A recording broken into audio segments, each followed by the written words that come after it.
दोस्तों, कल फटाके छूटने वाले हैं क्योंकि कल होंगे हल्ले, कल होंगे बल्ले, क्योंकि आर्सेनल पड़ गई है रियल मैड्रिड के गल्ले। दोस्तों, hey guys, welcome back to the Madrid Pandits, a channel for the Madridistas, by the Madridistas and of the Madridistas. अगर तुम इस चैनल पे नए हो भाई, तो सबसे पहले इस चैनल को सब्सक्राइब करो, इस वीडियो को लाइक करना एंड इस वीडियो को एंड तक जरूर देखना, बिकॉज इस वीडियो से तुम्हें ढेर सारी इनसाइट्स मिलने वाली है। दोस्तों, हम 22,000 सब्सक्राइबर्स के काफी नजदीक आ चुके हैं, तो प्लीज भाई do support and subscribe to our channel. I am asking you all because this is a very big achievement, this is a very big milestone for me. But let's get back to the upcoming clash between Arsenal and Real de Madrid. भाई, ये match होने जा रहा है लगभग 20 साल के बाद। लास्ट टाइम ये मैच 2003-4 सीजन में हुआ था, जब थियरी ऑनरी प्रेजेंट थे फॉर आर्सेनल एंड वहीं पर Real Madrid had the Galacticos like Ronaldo Nazario, David Beckham, Guti. आपके पास एक यंग सर्जियो रैमोस था, यंग कसियास था, आपके पास बेकहम था। You had all those Galacticos present in your disposal by 2003-4 season के बाद अब जाके हमें रियल मैड्रिड आर्सेनल देखने को मिलने वाला है। तो this is actually a much awaited clash. हाँ, ये मैच प्री सीजन फ्रेंडलीज में बहुत बार हो चुका है, पर उसके अलावा जब ये कंपेटिटिवनेस आती है ना, तब आपको दोनों टीम्स की ब्रिलियंस दिखती है। आपको एक तरीके से एक unstoppable force versus an immovable object kind of a clash मिलने वाला है, जहां पर honestly Real Madrid are actually both. But no offence भाई, Arsenal are going very very solid. पिछले 3-4 सीजन से काफी ज्यादा सॉलिड परफॉर्म कर रही है अंडर मिकेल आर्टेटा। काफी ज्यादा रेवोल्यूशनलाइज करके रख दिया है मिकेल आर्टेटा ने इस टीम को। पहले ये लोग इतने फिजिकल नहीं हुआ करते थे, they were very timid, but now they are very physical, they are very strong and that is one of their biggest strengths now. सबसे पहले बात करते हैं कौन से वो प्लेयर्स हैं जो कि मिस करने वाले हैं इस मैच को। आर्सेनल एंड रियल मैड्रिड के दोनों ही डिफेंस कंपार्टमेंट्स थोड़े से खाली खाली लगने वाले हैं, because Arsenal are without Riccardo Calafiori and Gabriel. Tomiyasu भी एब्सेंट है, लेकिन ये दोनों प्लेयर्स इनके लिए स्टार्टिंग में खेलते हैं। तो Arsenal will be without Gabriel and Riccardo Calafiori. जो आर्सेनल का फर्स्ट लाइन ऑफ अटैक होता है ना, वो उनका डिफेंस होता है। But without these two players उनका डिफेंस काफी शेकी लग रहा है, बिकॉज उनके जो रिप्लेसमेंट्स है ना, वो उतने उस लेवल पे कंपीट कर नहीं पा रहे। वहीं पर रियल मैड्रिड की अगर हम बात करें, तो they are without Carvajal, they are without Ferland Mendy, they are without Eder Militao. ये तीन एब्सेंसेस है। Thibaut Courtois is well and truly back. Thibaut Courtois will be available against Arsenal, जो कि हमारे लिए एक बहुत ही बड़ा पॉजिटिव है।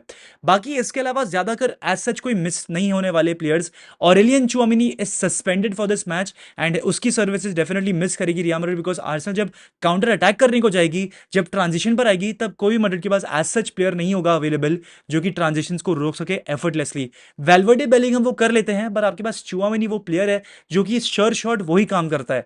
ठीक है, तो it would have been better अगर चुआमिनी इस मैच के लिए अवेलेबल होता है at Emirates, but it is fine, you can do much about it. अगर बाकी पूरी लाइनअप के ऊपर बात करें, तो real Madrid will be lining up in a 4-2-3-1, जहां पर मैड्रिड के पास इन गोल ऑब्वियसली थिबो कोर्तुआ होने वाले हैं। राउल असेंसियो हमारे यंग एमर्जिंग सेंटर बैक होने वाले हैं alongside Antonio Rudiger. I think ये हमारी best possible centre back Duo है इस समय, तो इन्हीं को स्टार्ट करना चाहिए। एक बहुत ही बड़ी डिबेट चल रही है with in the Madrid fan base and even with in the Madrid management कि किसको खिलाना चाहिए एट लेफ्ट बैक। क्या फ्रान गार्सिया स्टार्ट करना चाहिए, क्या एडवार्डो कामाविंगा स्टार्ट करना चाहिए, क्या डेविड अलाबा स्टार्ट करना चाहिए एट लेफ्ट बैक। तो यहां पर जो है, मैं आपसे बहुत क्लियरली बोल देता हूं, you should start none other than Fran Garcia at left back, because ये आपका नेचुरल प्लेयर है। हाँ, ये अटैकिंग माइंडेड है, शायद से साको को कंटेन ना कर पाए, पर उसके लिए आपके पास कामाविंगा और रूडिगर भी है to support him at that position. वहीं पर अगर मैं बात करूं डेविड अलाबा की, तो we all know what he did against in the past few matches. Sociedad के सामने 2 ओन गोल खाए हैं भाई बंदे ने अभी वेरी रिसेंटली। तो ये सारी चीजें भूली जा नहीं सकती भाई। डेविड अलाबा ने 2 गोल्स खाए हैं, ओन गोल्स खाए हैं भाई, एंड उसका फॉर्म कुछ ज्यादा ग्रेट चल नहीं रहा। तो मैं नहीं चाहूंगा कि डेविड अलाबा स्टार्ट करे। हालांकि ट्रेनिंग सेशन में खेलना अच्छी बात होती है, अच्छा परफॉर्म करो वहां पर मेन मैच में भाई जो 90 मिनट्स होता है ना, they are very important. And यहाँ पर एमिरेट्स में एक भी स्लिप अप हम अफोर्ड नहीं कर सकते, because realistically this is the only competition जहां पर हम वेल एंड ट्रूली अलाइव है। कोपा डेल रे बारसा के सामने we are realistically at a 30% chance position. La Liga में भी हम 4 पॉइंट पीछे चल रहे हैं। तो champions league is the only way जहां पर हम एक अप ले सकते हैं, जहां पर हम एक टॉप चीज पे जा सकते हैं। तो it is only and only the champions league way you can not make any mistakes. Start फ्रान Garcia, आपका नेचुरल लेफ्ट बैक है, आपको शायद से असिस्ट भी प्रोवाइड करके दे सकता है, he can give you something offensively. ठीक है, ऐसा भी हो सकता है दोस्तों कि बुकायो साका ज्यादा कुछ ना कर पाए, बिकॉज ये शायद से फर्स्ट स्टार्ट है बुकायो साका की इन 2025। उससे पहले वो एक बहुत ही लंबे टाइम से आउट चल रखा था एंड उसके तहत ईथन वनेरी स्टार्ट कर रहे थे एट राइट विंग। वहीं पर अगर राइट बैक की बात करूं तो it will be Fede Valverde Valverde will be back again at right back and Lucas Vazquez will be on the bench. ये एक बहुत ही बड़ी रिलीफ होगी considering it's a big match. Valverde should play at right back. Midfield की अगर बात करें तो मिडफील्ड में ज्यादातर मैड्रिड के पास प्लेयर्स नहीं है। चुआमिनी आपके लिए सस्पेंडेड है, सेबायोस आपके लिए इंजर्ड है, आर्दा गुलर is available for you on the bench. पर उसके अलावा आपके पास ज्यादा कुछ एज सच मिडफील्ड में ऑप्शंस अवेलेबल नहीं है। कामाविंगा, मॉड्रिच और बेलिंगम स्टार्ट करने वाले हैं इन द मिडफील्ड एंड आपकी अटैक आपको मालूम ही है क्या होने वाली है। बेलिंगम, विनीशियस, एम्बापे, रोड्रिगो, ये होने वाली है या तो एक 4-3-3 या फिर it can also be a 4-2-3-1। और हियर मी आउट दोस्तों, this also has a possibility कि एक 4-4-2 फ्लैट बन जाए। वही सेम चीज जो हमने मैन सिटी के सामने करी थी, जहां पर बेलिंगम लेफ्ट मिडफील्ड खेल रहा था, रोड्रिगो राइट मिडफील्ड खेल रहा था and you had Vini Mbappe playing up top. Will this work? There is no guarantee, पर यही लाइनअप होने वाली है। फॉर्मेशन वेरी कर सकती है because Ancelotti does not have a preferred formation this season. पहले वो 4-3-3 रिलाई करता था, then he came to the 4-4-2 and उसके बाद अभी करंट स्टोरी कुछ भी नहीं है। देयर इज नो गारंटी कि कौन सी फॉर्मेशन हो सकती है उनके लिए। वहीं पर अगर आर्सेनल की लाइनअप की बात करें, डेविड राया इज ऑब्वियसली इन गोल। रिकार्डो कालाफियोरी को रिप्लेस करने के लिए आए हैं लुइस केली, जो कि एक बहुत ही ससेप्टेबल लेफ्ट बैक है। He is not that great of a left back. मैंने ये पढ़ा है कहीं पर कि अकेडमी के टाइम पे ही used to play as a left midfield, तो टेक्निकली ये एक नेचुरल लेफ्ट बैक भी नहीं है दोस्तों। तो पिछले कुछ मैचेस में तो यही स्टार्ट किया है एंड आर्सेनल ने के साथ खेलते खेलते इसने 2 रेड कार्ड लिए हैं एंड एक पेनल्टी भी गिव अवे कर दी है चीपली। तो एक चीज हो सकती है कि आर्टेटा इस चीज को स्टडी करे, एक possibility of playing Kiwior as a left back. वहां पर आप सलीबा को सेंटर बैक पे स्विच कर सकते हो अलॉन्गसाइड हुरी एंड टिम्बर। वहीं पर आपका जो राइट बैक है वो बेन वाइट बन सकता है। There is probably a possibility for that, however I am not sure कि ये होगा कि नहीं होगा। बेन वाइट को शायद से वो राइट बैक पे खिला सके, although he is pretty much out of favour. पर there is still a possibility दोस्तों, बिकॉज स्केली ने बहुत सारी मिस्टेक्स कमिट करी हैं and they can not be unnoticed. Arteta will definitely notice them and इतने बड़े मैच में आर्टेटा भी रिस्क नहीं लेना चाहेगा because this is the only competition जहां पर आर्सेनल भी compete कर रही है। Because Premier League is well and truly for Liverpool. FA Cup से आर्सेनल बाहर हो चुकी है।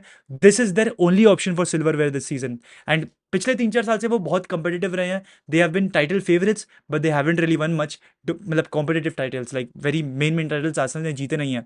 अगर मिडफील्ड की बात करें तो Odegaard is starting with party and Declan rice, ये इनकी सर्टेन मिडफील्ड है। ऐसा भी हो सकता है कल के मैच में दोस्तों that they can overrun our midfield because ये 3 मिडफील्डर्स इनके स्टार्टर्स हैं, इनके गारंटीड स्टार्टर्स मिडफील्डर्स में हैं। एंड मड्रिड की वहीं पर अगर बात करें तो कामाविंगा is not a sure shot starter and Modric is a 40-year-old। तो देखने वाली बातचीत होगी कौन डोमिनेट करता है मिडफील्ड को। आई पर्सनली फील कि ये एक मिडफील्ड बैटल हो सकता है। I think the game could be settled in the midfield. जो मिडफील्ड को कंट्रोल करेगा वही शायद से मैच को लेकर जाएगा। यहीं पर आर्सेनल की एक बहुत बड़ी वीकनेस है जो रियल मैड्रिड की स्ट्रेंथ बन सकती है, जिसके ऊपर मैं आगे जाके बात करूंगा। फ्रंट थ्री की अगर बात करें तो it is gonna be Mikel merino, जिनको मेरिनियो नहीं मेरिनो मिकेल मेरिनो खेल सकते हैं एट फॉल्स 9। उनका जो स्ट्राइकर वाला रोल वो आजकल जो खेल रहे हैं वो हो सकता है। पर एवर्टन वाले मैच में जो है उनको सर पे लग गई थी, तो पता नहीं क्या होगा। It could also be Gabriel Martinelli जो कि लेफ्ट की जगह पर स्ट्राइकर खेलेंगे। Trossard can play on the left alongside Bukayo Saka on the right. देखो दोस्तों, बहुत सारे लोग ये बोल रहे हैं कि यार Bukayo Saka will be at 100%, Bukayo Saka is gonna cook Fran Garcia और डेविड अलाबा। यार देखो वो हो सकता है, there is a possibility, there is a possibility for everything. एक ऐसी भी पॉसिबिलिटी है कि मैं कभी प्रेसिडेंट बन जाऊं, पर क्या वो होगा गारंटी नहीं है दोस्तों, ठीक है ना। तो बुकायो साका जो है वो अपना फर्स्ट मैच खेलने जा रहे हैं 2025 का। इससे पहले उन्होंने 45 मिनट्स 30 मिनट्स ये सारे खेले हैं in the previous matches. Nwaneri start कर सकता है या नहीं वो देखने वाली बातचीत होगी। पर क्या Bukayo Saka will cook for फ्रान Garcia? I am not entirely sure about that. तो वो देखने वाली चीजें होंगी दोस्तों। पर उसके अलावा अगर और चीजों के बारे में बात करें क्या होंगी आर्सेनल की weaknesses, I think there are 2 primarily weaknesses जिसको हमें टारगेट करना चाहिए। अगर आर्सेनल प्रेस करने को जाती है, जो इनकी यूजुअल स्ट्रैटेजी होती है इन द प्रीमियर लीग, अगर आर्सेनल हाई प्रेस करने को जाती है we can definitely play a vertical ball. एक डायरेक्ट वर्टिकल बॉल खेल सकते हैं हमारे centre backs to Mbappe and then there can be a goal scoring opportunity. Mbappe को बस अपनी रन को ट्रैक करना पड़ेगा एंड वही सेम बॉल विनीशियस रोड्रिगो दोनों जो भी है, कोई भी जो भी अवेलेबल है आपके पास फॉरवर्ड लाइन में, वो इस सेम चीज रिसीव कर सकते हैं and they can make things happen. दूसरी बड़ी वीकनेस जो आर्सेनल के पास है मेरे हिसाब से, जो मैंने नोटिस करी है, वो है लुइस केली और किवियोर। ये डेफिनेटली बहुत बड़ा डाउनग्रेड है ओवर गाब्रियल एंड कालाफियोरी। तो वो वाली चीजें हैं भाई। एंड मड्रिड जो है इस वीकनेस को अपनी स्ट्रेंथ बना सकती है। अगर मड्रिड ने जैसे एटलेटिको मड्रिड के सामने अपने राइट हैंड साइड को काफी डोमिनेट रखा था, जहां पर रोड्रिगो, वेल्वर्डे ये सारे प्लेयर्स बहुत उठकर आ रहे थे, अगर हमने वो सेम चीज रेप्लिकेट कर दी आर्सेनल के सामने, I think we have a chance of scoring a lot of goals, because Arsenal का लेफ्ट हैंड साइड वीक है, हमारा राइट हैंड साइड वहीं पर बहुत ही सॉलिड है। Valverde, Rodrygo, at times Modric on that right hand side, तो वहाँ पर हमारे पास ऑप्शन है भाई। लूकास वास्केज असिस्ट तो दे ही देता है यार लड़का, मतलब डिफेंडिंग खराब है तो क्या हो गया भाई, असिस्ट तो दे देता है यार लूकास वास्केज। तो वो सारी चीज़ें दोस्तों वहीं पर आर्सेनल जो है लेफ्ट हैंड साइड, मतलब उनके राइट हैंड साइड में, हमारे लेफ्ट हैंड साइड में काफ़ी सॉलिड है। Jurrien Timber is a solid player. आपके पास वहाँ पर ओडेगार्ड भी है, साका भी है, जो कि एक क्या बोल सकते हैं 2v1 सिचुएशन क्रिएट करने की पूरी कोशिश करेंगे, हमारे लेफ्ट बैक को आइसोलेट करने की पूरी कोशिश करेंगे। वहीं पर शायद से एक डबल पिवट में फरान गार्सिया, कामाविंगा और अलाबा का फायदा बहुत पूरा पूरा उठा सकती है यामरड। तो देखने वाली चीज़ें होंगी भाई, क्या होगी क्या क्या नहीं होगा। इंडिविजुअल बैटल्स तो डेफिनेटली है, टिम्बर वर्सेज विनीशियस, वहाँ पर आपके पास स्केली वर्सेज रोड्रिगो है, यू हैव वेल्वर्डे वर्सेस मार्टिनेली, एक बहुत ही पेसी बैटल होगा वहाँ पर भी। तो there is a lot in this match, एक बहुत ही क्वालिटी मैच होने वाला है।